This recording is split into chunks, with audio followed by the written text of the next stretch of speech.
भक्तों, आप सबका स्वागत है राघव की तप यात्रा के अगले अध्याय में। पिछले अध्याय में आपने देखा कैसे राघव ने अंधकार के अंतिम और सबसे भयंकर रूप को पराजित किया। उसने महादेव के महामंत्र से दिव्य प्रकाश उत्पन्न कर काली लहरों और धुएं की उस विशाल आकृति को नष्ट किया। और भक्तों, आज हम जानने जा रहे हैं कि उस विजय के बाद राघव को कौन सा नया रहस्य प्राप्त होता है और महादेव की लीला उसे अब किस दिशा में ले जाने वाली है। अध्याय 12 में आपको क्या देखने को मिलेगा। गुप्त तीर्थ से जुड़ा एक प्राचीन रहस्य, दिव्य शिलालेख का प्रकट होना, राघव को दिखाई देने वाला अद्भुत आंतरिक दर्शन, महादेव का संदेश जो उसकी अगली यात्रा तय करेगा, और एक दैवीय प्रकाश जो उसे आगे का मार्ग दिखाएगा। भक्तों, यह अध्याय राघव की कहानी का एक नया द्वार खोलने वाला है। युद्ध खत्म हुआ है, पर यात्रा अभी और गहरी होने वाली है। अध्याय 12, गुप्त तीर्थ का रहस्य। भक्तों, अंधकार का अंतिम रूप नष्ट हो चुका था, लेकिन राघव जानता था ये विजय केवल युद्ध का अंत नहीं, किसी गहरे रहस्य की शुरुआत भी थी। रात का आकाश शांत था, पहाड़ों के ऊपर चंद्रमा की चांदी सी रोशनी बह रही थी। अभी अभी हुए तांडव की राख हवा में तैर रही थी और राघव उस पवित्र भूमि पर स्थिर खड़ा था। भक्तों, तभी धरती के नीचे हल्की कंपन हुई।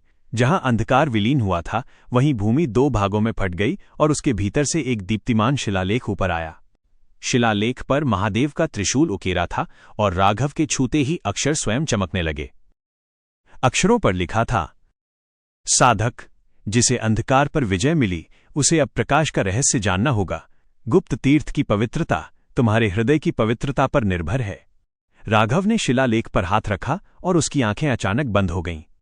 भक्तों, उसी क्षण उसके भीतर एक दिव्य दृश्य खुल गया। एक प्राचीन मार्ग, एक गुफा जिसके भीतर नीलवर्णी प्रकाश जल रहा था, और उस प्रकाश के बीच एक छिपा हुआ शिवलिंग जिसे युगों से कोई मनुष्य नहीं देख पाया था। और फिर एक आवाज गूंजी, गंभीर, अनंत और करुणा से भरी, राघव, गुप्त तीर्थ संकट में है।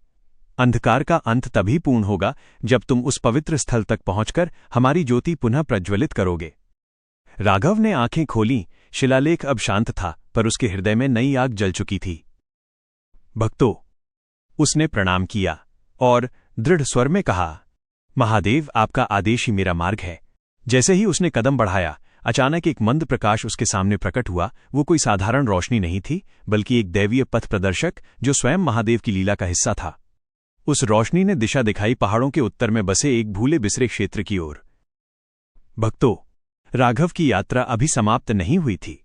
वो तो अब सच्चे तीर्थ की ओर बढ़ रही थी, जहां उसे न केवल नए रहस्य मिलेंगे, बल्कि एक ऐसे शत्रु से सामना होगा जो अंधकार से भी अधिक खतरनाक है।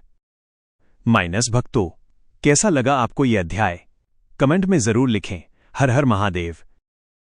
और भक्तों, अगले अध्याय में हम देखेंगे राघव महादेव द्वारा दिखाए गए उस दिव्य मार्ग पर कैसे कदम रखता है और गुप्त तीर्थ की ओर उसकी नई तप यात्रा कैसी चुनौतियां लेकर आती है। हर हर महादेव।